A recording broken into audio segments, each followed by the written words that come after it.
scholarship, the school, student experience, anything at all. And we hope that it will be a very interactive session. But before we go on, I'd like Christina to quickly just introduce herself for those that do not know her.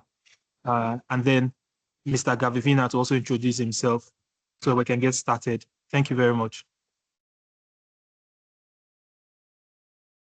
Hello, everyone. Thank you for joining today's section. I'm not sure if I'm quite clear enough. My name is Christina. I'm in Nigeria from Oyo State. And second year master student at the School of Collective Intelligence. Yeah, so I've been the one representing the Nigerian students at UM6P.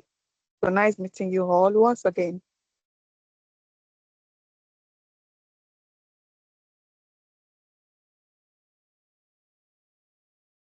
Thank you very much, Christina. Mr. Gavivina, can you please introduce yourself so we can get to meet you? All right. Hello, guys. Can you confirm if you can hear me? Yeah, sure, we can. Great. So, hello. My name is Gavivina Nyatepe. I'm Ghanian, PhD at the School of Collective Intelligence, ambassador for UM6P, for Ghanian community, and former ambassador for SCI. I'm happy to interact with you guys and to help answer some of your questions and also help you to prepare for your application. Yeah, thank you.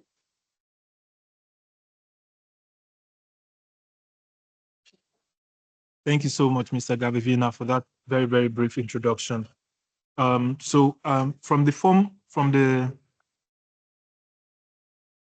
the responses we got in the Google form we sent out, some people are still asking, okay, so what's the application process like? What's the step-by-step? What are the things I need to do? Christina, do you want to shed more light about the application process, the stages in the application process for those that are here? Yeah, I think in this content, Mr. Gavavina has more experience than I do, the PhD student. So we kindly, I will kindly pass the question to him. Thank you.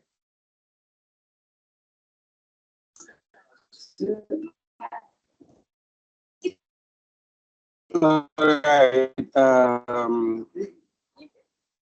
So I guess this is in relation to master's application, right? Is that correct? Yes, exactly. Master's application.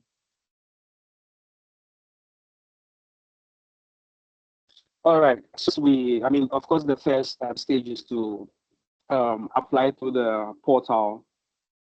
Once that is done, you've selected the courses that you're interested in and then uploaded the necessary documents and also imputed in everything that has been requested of you.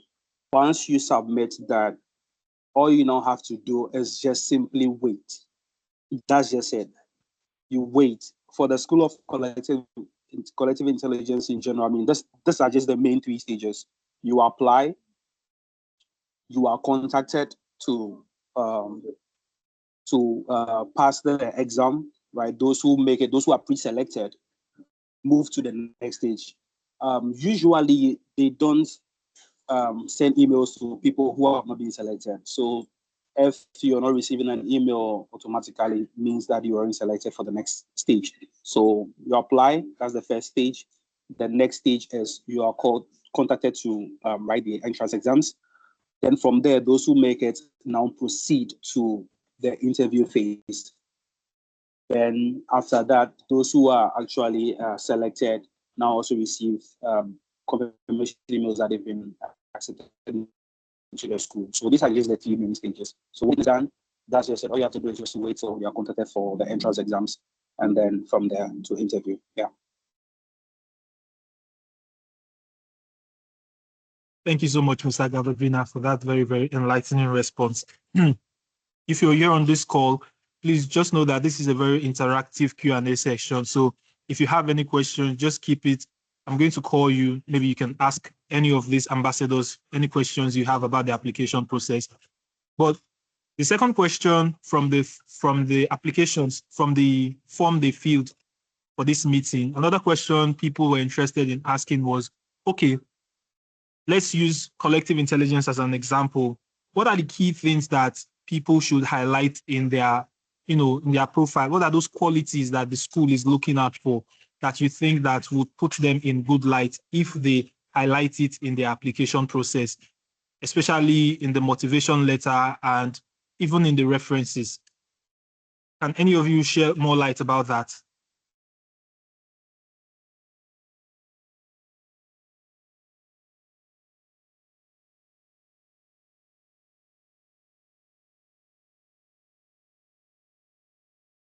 Christina, do you want to go first? Yeah, so talking about motivation letter, I'm glad that some students had taken their time to like share their motivation letter with us to review for them. So based on what I've seen so far, I think the major mistakes I notice is not paying attention to what you're applying to. You don't want your application to look like you are just interested in leaving your country, or you're just interested in just picking the course because you have no other option. You don't have job, you have not seen admission in another place. So they are interested in people that really need the program. And you want your motivation letter to reflect that. How will your motivation letter reflect that? Your motivation letter can be a form of storytelling, which can start from probably maybe like what like, okay, let me give myself as an example. Most of my motivation letters start from the fact that I didn't know my mom and she died of breast cancer. So what is the lesson to be learned there? That is the absence of technology, because they could not predict that she could have breast cancer. And when they actually like detected it, it was quite late. So showing that the health sectors in Nigeria needs help when it comes to technology. So I normally start my story with something like that, then go into how I had to grow up on my own and having the zeal for education and maintaining like educational maintaining top grades. I do tell story of how I was the best student, my ND, my undergraduate, and my first master's. Then I link why this master's, because for example, I already have a master's. Why do I need a second master's? So my own, I was able to like find like a gap in computer science, talking about me spending time writing code, not knowing how to carry out experiments.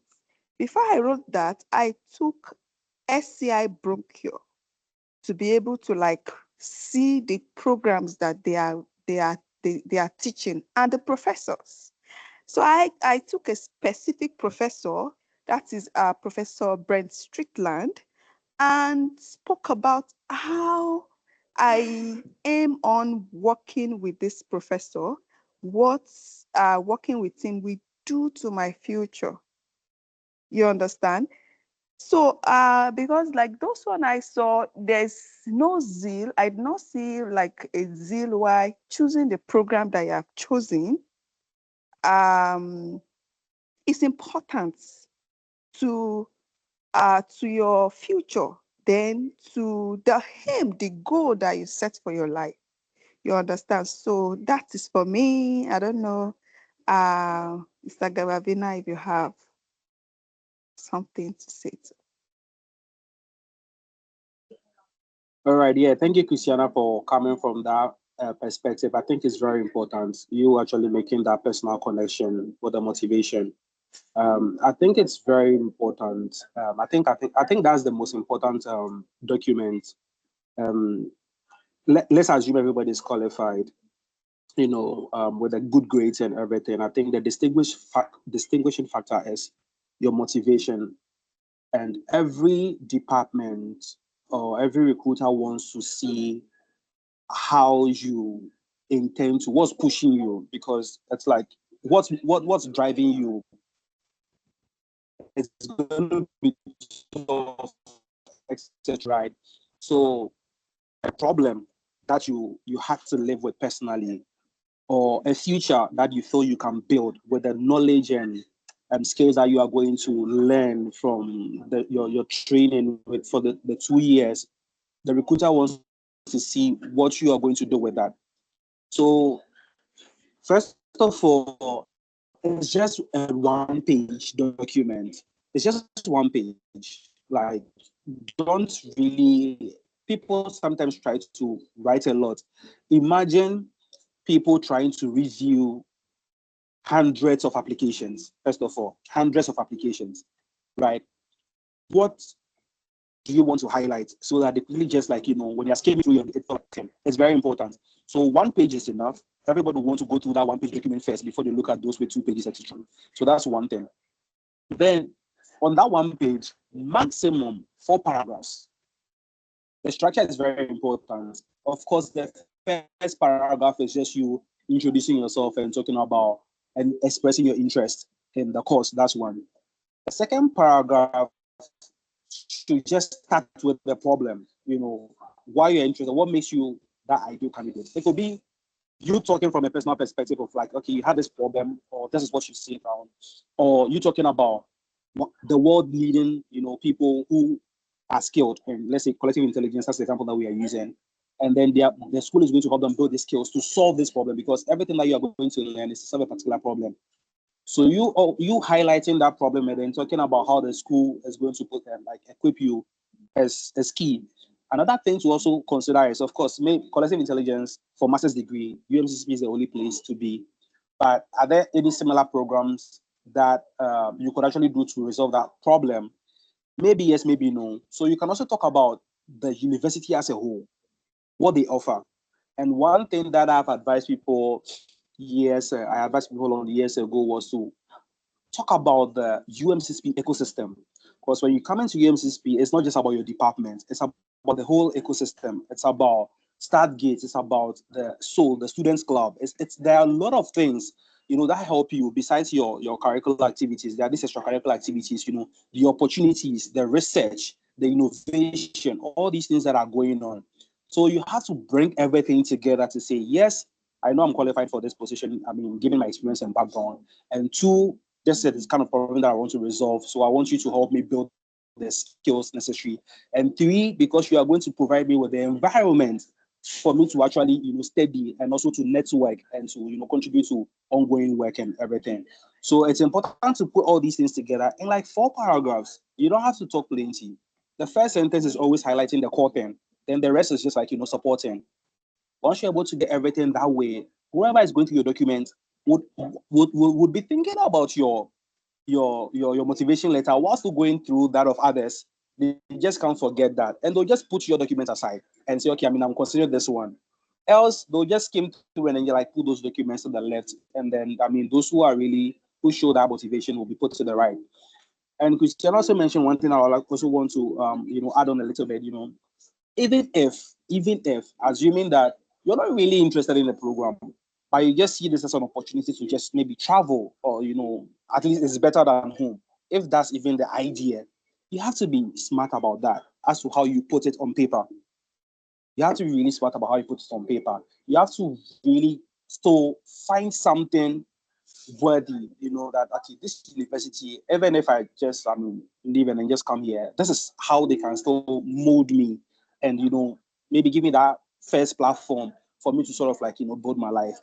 It's about the storytelling, it's about the personal connection, and it's about what you want to do. And please go on the school's website, find out what they are looking for, because they also put it there, the ideal candidates. You look at the background of some of these professors who will be teaching you, the potential professors. Look at what they do, look at what they've been doing, and then put all together, because you never know. One of them could be the one you definitely who will be interviewing you, of course. One of them will interview you. So if you're able to put out that story, of course, everybody wants to be that student who shares that same interest as them, right? So you want to put everything together that way, connect it.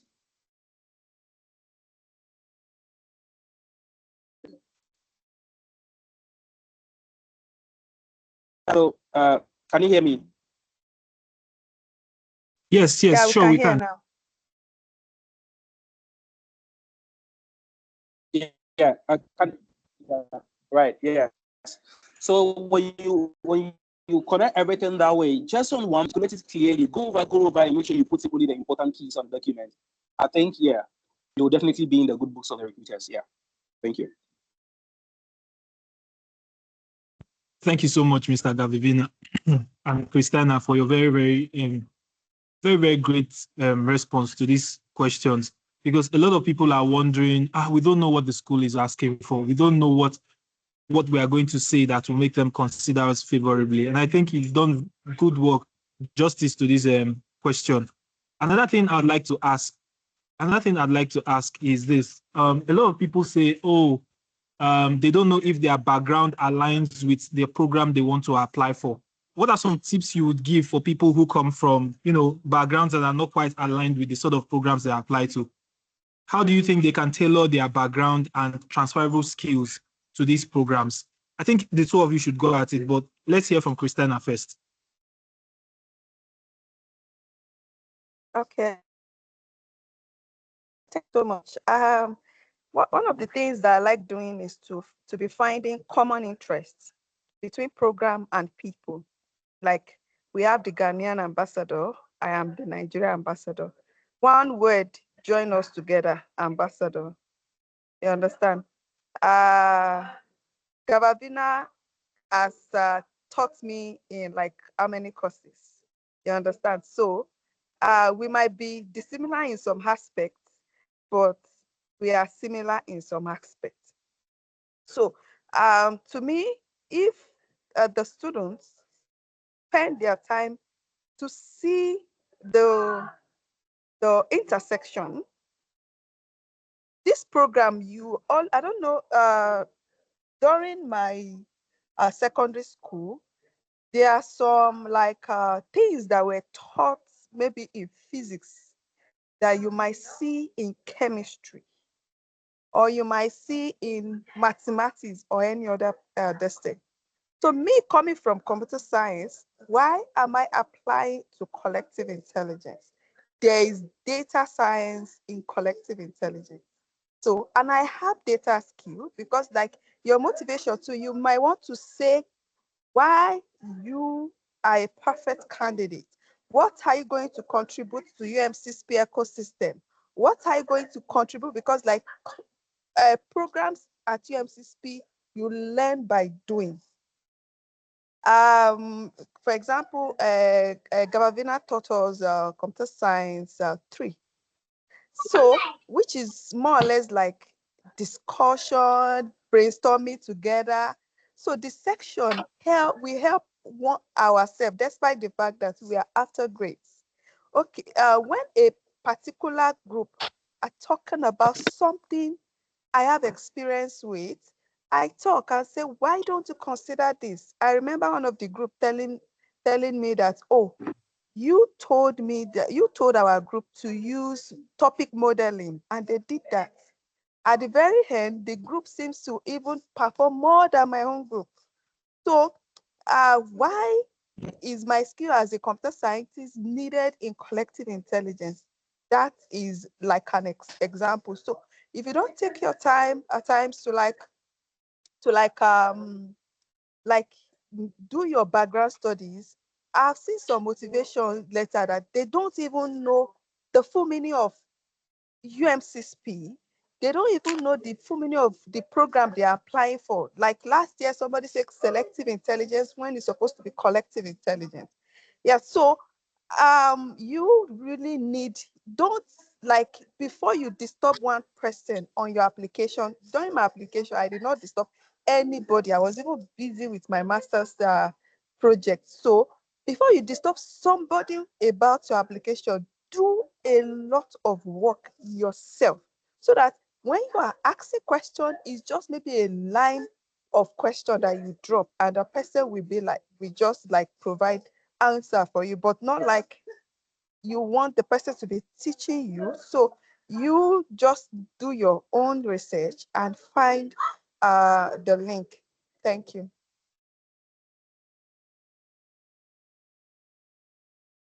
I think you are muted, Yeboah. You are Oh, muted. yeah. Thank you so much. Thank you so much, Christiana, for your very wonderful response. I think the key thing is to look for common ground where your experience and the program intersects. Because at the end of the day, you're coming to contribute your own perspective to the program, whether you're applying for international management, collective intelligence, or financial engineering. You have a very, very unique background, and you're going to contribute that to the program. So I think that's a very important point. Mr. Gavivina, do you want to give a response on this?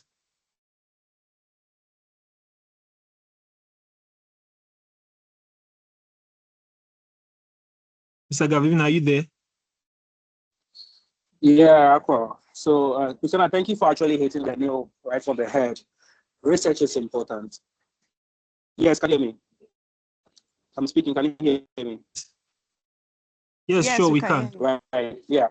So, just commending Christiana for hitting for the head. It's really, really, really important to do your diligence. I mean, sometimes we want to help for, but sometimes we just want to help only serious people. And seriousness means you understand what you are going in for. You have to understand what the school is about. You have to go online and then read about the school. You have to go online and then read about the departments, read about the courses, even check LinkedIn and see where some of the alumni are even working, or the stories they've, like shared, their journey. Pick some points from those places, and then ask yourself, well, if this is what these people who did this program are actually doing afterwards, is that where I want to be? Are there any other alternatives and stuff? Bring everything together. Like Christiana said, find a common ground. For the School of Collective Intelligence, it's multidisciplinary. So that's actually one good thing. So it's easy to actually find a common ground and say, well, actually, I can go in for this particular part, but understand the general idea, the general purpose for the program. What is it supposed to equip you with? Right? Because sometimes people come in and they try to pick and choose courses. You can't do that. But understand how each, like every course is coming together to help you to be that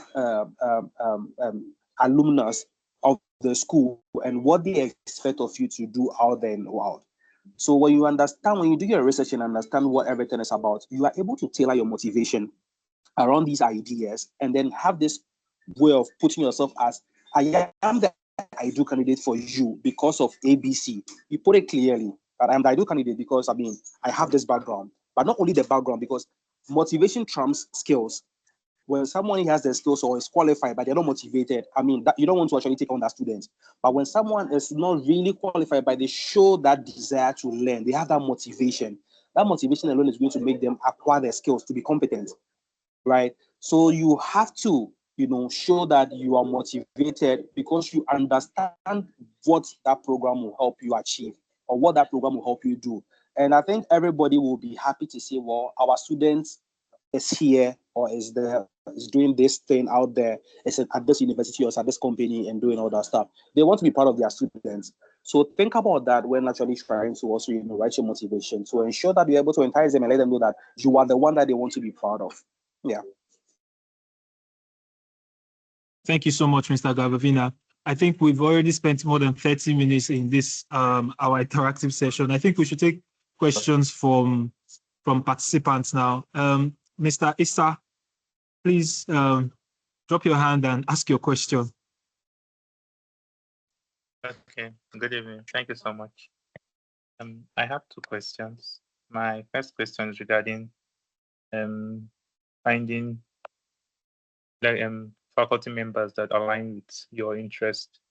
So I have some faculty members I've identified, but some of them are like visiting lecturer. I think the way I saw it on the website. So my question is that even though they are visiting lecturers on the website, are they constant across cohort, or is that information for the previous set? And can I include them in my personal essay, even though they are visiting lecturers? That's my first question.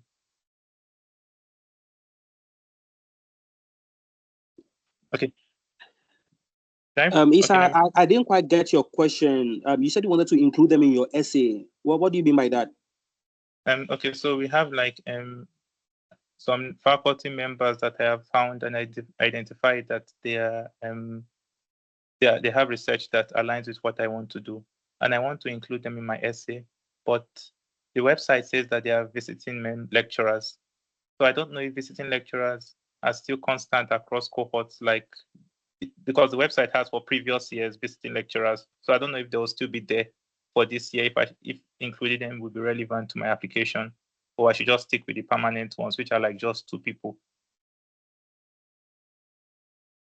Oh, okay. So I'll recommend you tread cautiously. This is not a PhD. This is a master's degree. You don't want to go in mentioning specific people, not knowing who is actually going to review your application.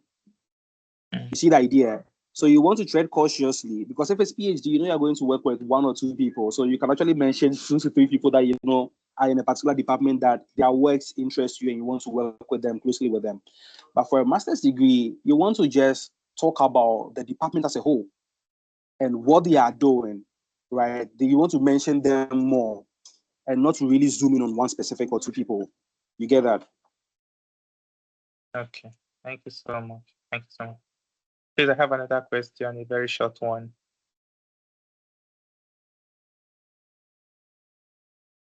Sure, go ahead. Thank you so much.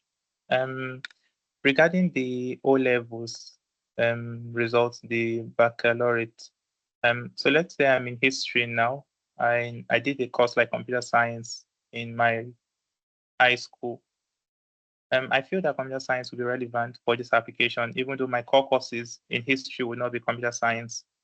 Can I calculate computer science as part of my top 5 courses, or should I just stick with the ones in history? Okay, I think that's specific to this.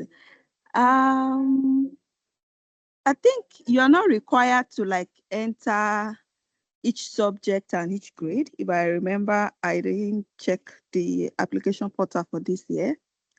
Or are you required to like mention each course and put the grade? From what I know, you No, are I don't think just to so. do calculation. Yes, you are just to do calculation. Yeah, so, I think you just need to put the cumulative. Yes. So whichever course you want to use in doing the calculation, what they just understand is the 20 over 20. So like during my time, I didn't spend much time selecting the courses that I want to do calculation on. I just like picked maybe my best grades, ensuring that math and English are there, then do the calculation and put it there.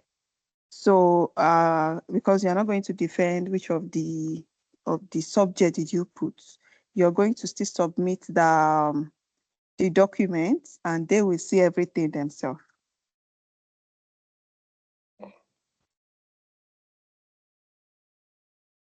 Thank you, ma'am. Christina.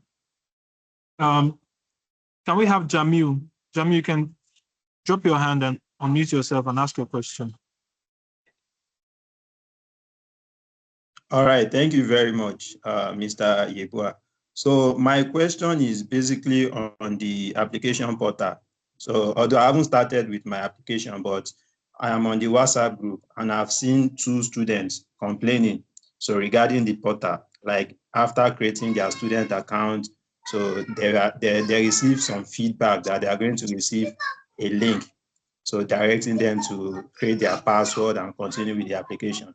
But these two students in particular, so they were complaining that they couldn't get the link via the email, so they couldn't continue with the application processes. So I'm a bit worried, like, is it going to be general, or maybe there are things that they are not doing right? So I don't know if you can just put us through regarding that. Thank you very much. I think when it comes, Jamil, okay, since you actually mentioned, right, he said, I don't want to provide a solution because I want him to log on and then let's see the challenges he faces. Because you don't know what these people did and whatever, but you haven't done that, but you're trying to preempt if there's going to be an issue. Please get on the platform and then try to create your account. And if you have issues, then you put it in a group that you're having this issue, and then the ambassadors will help you. All right, thank you for that. exactly, because there are so many people that have submitted. So, Okay. yeah. All right. Thank you very much.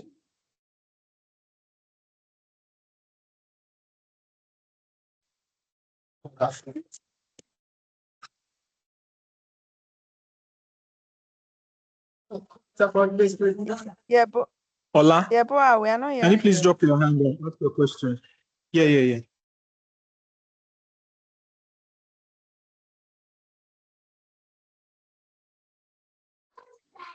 Okay, Adeoye good Samuel, evening. can you please ask your question? Yes. Good evening, everyone. Can you hear me? Good evening, Samuel. Yeah. Yes, we can hear you, Samuel. My question goes this: I applied last year, so I did the test, but I think I was disqualified during the test process. The motivation letter I used for international management, can I still reuse it this year? Because I talked about my key strengths, my interest. I picked some of the research work of about 2 lecturers in the department. So I just think I can just build on it, like just review it and just edit it, then work on other. Because last year I applied for only 1 program, but now I want to apply for 3. So can I just work with that same motivation letter of last year and just brush through some things in it? Can I respond to this first, Sarah? You mean myself? I said, can I respond to it first? Yeah, the moderator. Okay, so Samuel, I think it's not bad that you want to tweak your previous motivation letter, but I think the downside of it is that they've seen this your motivation letter before, and probably they were not impressed by it. That's why maybe you did not get to the next stage or you weren't accepted into the program. So what I would advise you do is maybe you should write a better motivation letter, not just tweak it, but improve your motivation letter and try to, from last year till now, what are some of the most interesting things you've done? What are some of the most impressive things you've done? What are some of the things you are most proud of between last year application and now? Because if you submit the same motivation letter to them, it's likely that the same people that read your motivation letter is the same people that will read it again this year. And I think there's a section in the portal that asks, have you applied to this program before? So if you click yes on that question, it means that they'll likely go and check your name in the last year and see, okay, what's different about this person this year and why should we consider him for this program? I think it's very important that you just take this into consideration, even as you are tweaking your program and applying and tweaking your motivation letter and applying for more programs, right? I don't know if any of the ambassadors have anything to say about this. So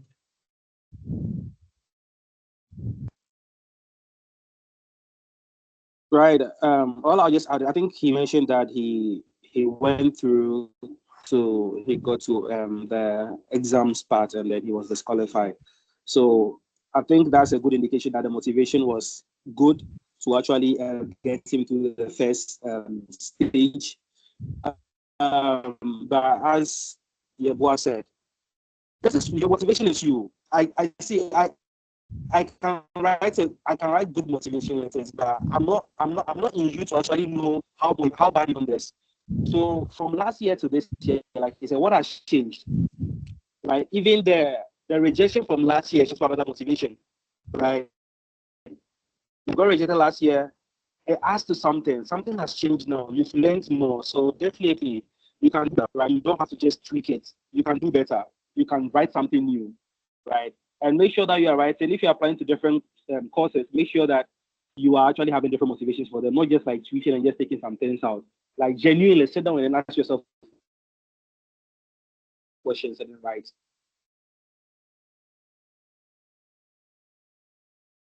Okay. Hello, can I ask a question also? If after writing it, I can, is there somebody that can just review it, like to show the difference, so it will not look like repetition?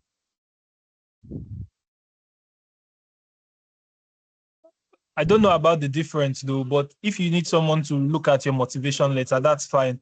You can send it to my email. I'll drop my email later. You can send it to my email and we'll get someone to review it and send you a feedback. Okay. Thank you very much for your question. Howard, please lower your hand and ask your question. Thank you.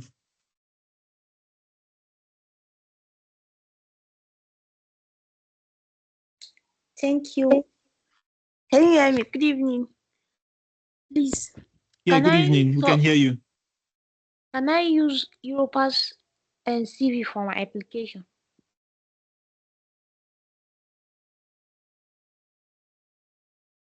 Christina, can she use Europa CV for That's my application? I didn't get that. What's you pass? Europa CV. Europa CV is mainly used for Erasmus Mundus applications. Well, I'm not sure. I'm not sure I've seen such a CV before, but if it follows the regular, I think it's better Gababina answers this. All right. There are mainly two types of CVs, right? There is an academic CV, and then there's one that you're actually using for job applications. Now, these two classes of CVs, this is what it does. If it's a job, you want to highlight your experience. That's what you want to do with little focus on your academics. But when you are using an academic CV, what you want to highlight is your academic background, right? So usually when you just Google in any academic CV, you will see that it starts with the education, whereas the job CV starts with work experience, etc. Because the employer wants to see what you've done and then what you can actually help them with with the skills and everything. So with academic CV, you are focusing on your school academic history. You are focusing on your excellence, the awards, and I think even at the undergrad level, some students, I think Christina, involved in research and all that right from undergrad. So these are things that you highlight, right? Research experience, publications, conferences attended, even probably teaching experience, right? So you highlight all these things and show how excellent you are. For example, in my case, honors, when I was applying for the PhD, honors, I had in that, I was like, second runner up for a data analyst challenge organized by the university. I put in there that, of course, I was one of two people who are awarded, the 100% scholarship in the university. I highlighted the fact that I was one of the students who were brought on government scholarship to study in Morocco. So highlighting these things make them know that, okay, this person academically is good. That's why he or she is getting these kind of things. So this person will be an excellent candidate for us. So let's bring this person on board. So I don't know if that aligns with what you are calling the Europa CV, but these are the two main CVs that I know: academic CV and then work CV. So you want to highlight your academic excellence and then also some of the tools or research and publications, anything in relation with academia, you want to highlight those things in that CV and put them at the forefront. Yeah. Thank you so much, Mr. Gabivina.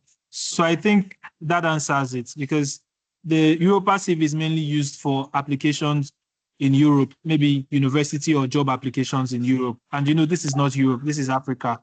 So I would like to, agree with Mr. Gavivina.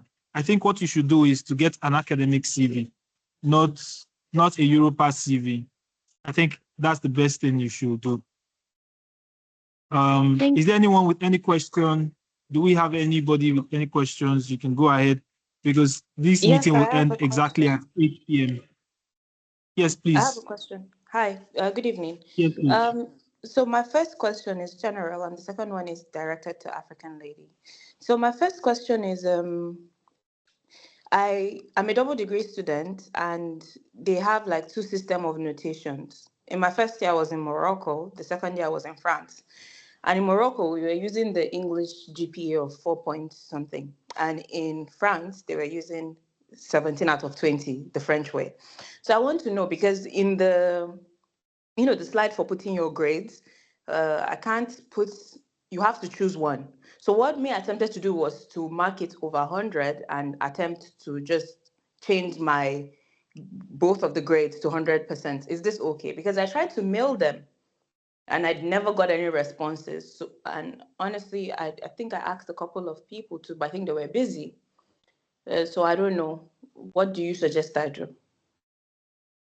Yeah, sorry, please. I was lost. Yabua, you're muted. Are you trying to explain the Yes. I wanted to say that about this issue on whether you should change it to the Moroccan system or change it to the France system. I think at the end of the day, your transcript will be in one document. Am I correct? Yes, it is. Your overall transcript. Okay, so which grade is in the final grade, your final semester? Which grading system did they use? It's gonna be English. The English. Then I think you should stick with the English system, because that's the grade on your final semester. So I would suggest, it's a suggestion, I would suggest that you use the final grade that is on your transcript and put that one, that this is my final grade at the end of my bachelor's degree program. No, I get you, Do you but understand? there's a place where you do S1, S2. Can I what? Okay. Can you please explain the issue again so that I can understand? The issue is, there's a section that asks you for your individual transcript for each semester. And then you select which system of notation you want. Is it the 100% 4 point or the 20-point system? In my first year, I was in Morocco. My second year, I went for an exchange for 1 year.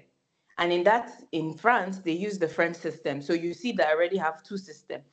But the computer, the program only allows you to use one. So I cannot accurately reflect. So what I did was that I put it over 100 and I changed everything to a percentage. Do you understand? So that's why I'm asking, is this okay? Because yes, I know I submitted my transcript, but at the same time, I didn't want to shoot myself in the leg. So that's why I'm trying to clarify. I did attempt to mail the admissions officer, and there's a chat bot. I never got any response from any of them. So I just wanted to confirm before I take it. About sending of emails, I think the admission team are very busy. You see, as I am like this, you see that I'm dressed up. I'm still within the campus. I just saw them now. They went to take dinner and they will go back to the office. So, which is why we have country ambassadors, so that we can easily enter their office and like ask them questions. Though I'm in Rabat, not in Bengri, but quite now in Bengri. So like now, I think I understand you now. In Nigeria, you know what they call direct entry students. So I did a national diploma and did like then started from second year for my undergraduate. So what I did is that, because polytechnic use 4 points and universities use 5 points. 5 points. UI for masters use 7 points. So my results are mainly in 5 points. So is that one, that minor, which is 4 points, is what I convert to the 5 points. I didn't mean it's the 4 point that is more. You understand? Because if I understand, you said 1 year somewhere, which shows that the result of a specific country is more than the other. So is the minor one, I think you should convert. Then you now merge everything, because that's what I merge all my transcripts, all my certificates together. Then I believe the one on the system is just a summary of what you're submitting.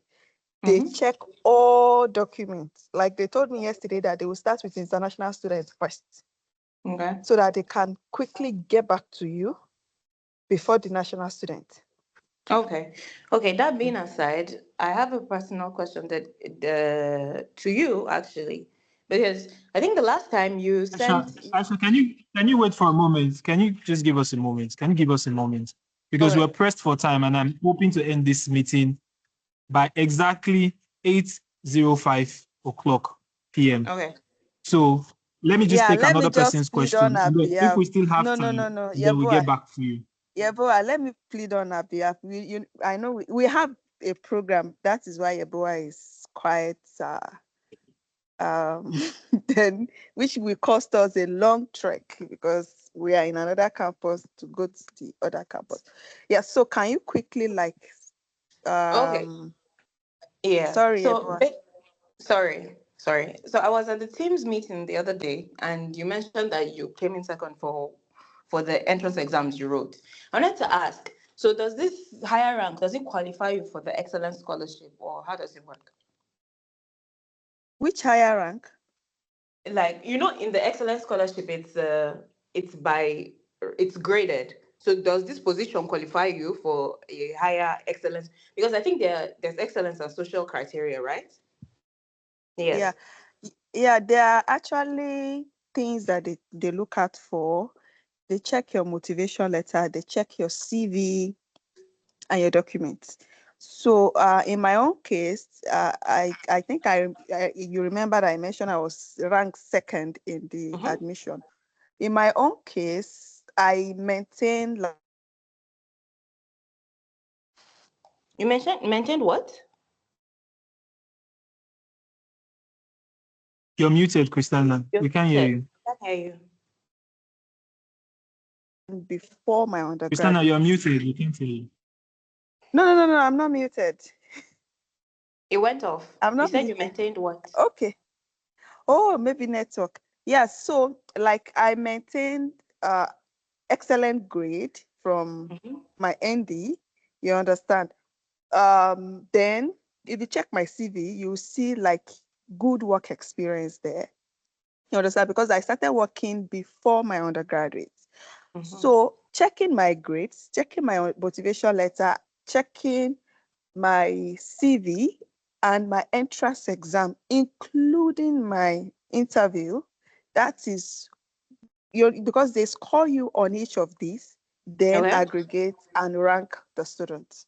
All right then. Thank you so So much. That was my question. you don't want to hide anything that can like put you on high rank. All right then. Thank you so much. I'm sorry for taking your time, Mr. Yobowa. Thank you so much, Christina, for that very, very great response. I hope that Aisha is satisfied with your response.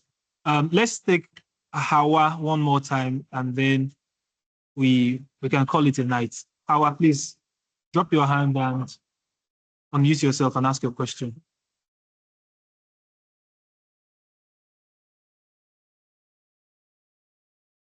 Hawa, are you there? Okay, seems Hawa is not around. Does anyone have any other question before we call it a night?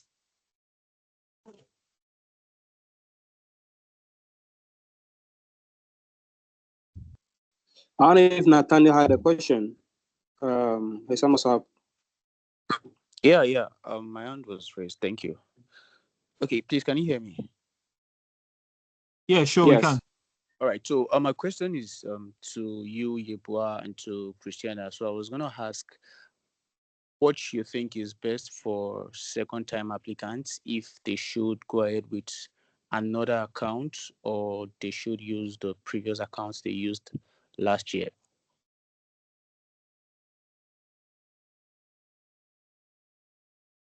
Yeah, this is this is a new. I've not heard about this before, but like based on my experience, because I have to confirm from the IT team if you are able to like use the previous portal. So, from my experience, aside UM6P, I think it's quite good to like maintain the same accounts that might be for this thing. Recently, I had a PhD admission in Alabama. So I applied before SCI, got it after SCI for masters. They gave me admission for masters the same year I got SCI. So now for PhD now, I used the same email. It showed the history of the previous one and the current one. They still gave me the admission. So like this time around, it made me to like use some letter, because when I was like submitting for referee, it asked me, do I want to pick from the old one? So I just selected one or two from the old one and add up a recent professor in SCI for the current one. You understand?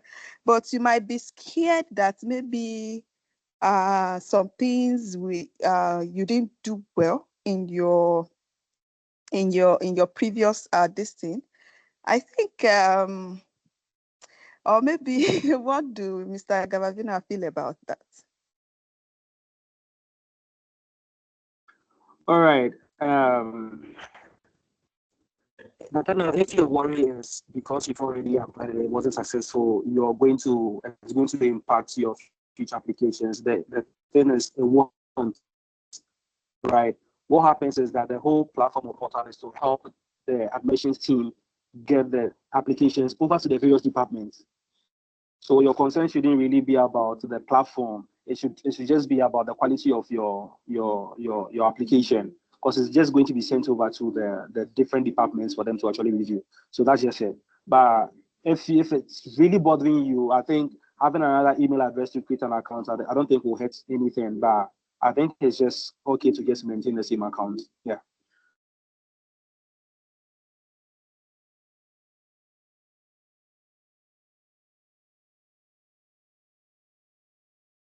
All right, thank you. That helps. All right. This is 2 minutes past 8 p.m. and I think it's time to call this meeting to a close. I'd really want to say, okay, before we go, let's just take Jamil, Aremu. Okay. Please, Thank you. Thank you very much. short questions and short responses, please. Yeah. The thing is, my first undergraduate degree was in biochemistry, but I'm currently a year 2 student with an online university where I'm studying BS in IT. So I don't know if I'm writing my CV, should I include the BSc IT in my CV, or they are going to feel like maybe I'm not going to be able to cope, running 2 programs together, the MSc and the IT, or I should just go My with brother, I understand you. Take it from me. UM6P is very intensive. It's very tough. It's very difficult. So you might not want to give the impression that you're married to one program and you want to marry another program. Please, if you get UM6P, it's likely that you drop out from that bachelor's degree that you are doing. So I don't think you should give the impression that you're currently enrolled in a program.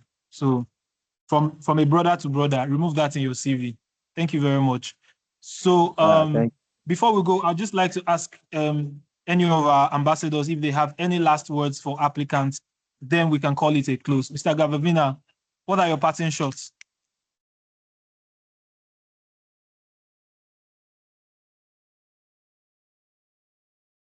Mr. Gavavina, are you there? Well, thank you, Yeboah. So, guys, just get on the platform. Yes, I'm actually speaking. Can you hear me? Confirm if you can hear me, please. Sure, we can. Yeah, we can. Right. Yes. So, start the application as early as possible. Put your best foot forward. Don't make anything ambiguous that's going to be difficult for the reviewer to actually understand. Be straightforward, simple. Avoid using generic stuff.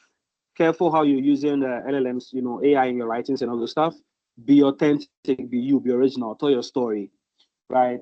And then any issues you have, the WhatsApp group is there. Please put your issues in there and get a second pair of eyes to actually, review your work and then give you feedback on that. And then, yeah, push it forward and just prepare. Christiana, any last words before we go? Okay, I just want to thank our dear guests for creating time out of busy moments to join us in today's Q&A. So as they are contributing to the Ghanaian community, you are contributing to the Nigerian community, contributing to the UM6P body and the body of academic. Yeah, so it was like a short notice, and you actually honored our invite. So like what our guest has mentioned, do everything as said, and also start preparing for your interview. When you submit, let your email be the first, aside maybe religion activities, the last thing you check. And the first, and all, even like maybe 24 hours, let your email be like your text message. Don't wait for me to come to Bengali to start calling you on phone that you have not finished your application. They are looking for you for interview. They are looking for you for exam. I might not have that luxury of time that I had for Yeboah's set. So, because a lot of candidates last year, they did not check their email, and some check after all the application has ended. I don't have the power to influence anything. I only have the power to guide you. I don't influence admission. I don't influence anything. So please, you want to like get this thing with hard work. UM6P is by merit. It's not by connection. So you want to get this thing by hard work. Do your assignment. Start preparing for exam and interview. Is there a part that you're lacking? For the exam, you might be required for for the score of collective intelligence, some little coding skill, something that maybe a secondary school child can do. You want to prepare in case if you don't even know all this little coding, mathematics, English. So then for the interview too, you want to prepare for that so that you'll not be caught unaware. Yeah, thank you. Thank you so much, Christina and Mr. Gavivina, for taking time out to come answer our questions here in this Q&A session. We really, really do appreciate your time and the knowledge you've shared. And we hope that you continue to, share your knowledge with us in the WhatsApp group. Thank you so much. And thank you all for taking time out to attend this session. All of you here who left your busy schedule, time you are supposed to spend with your family and friends, or important things that you left to be in this meeting. We really, really do appreciate you. Thank you very much. And I wish you success in your applications. Thank you and good night.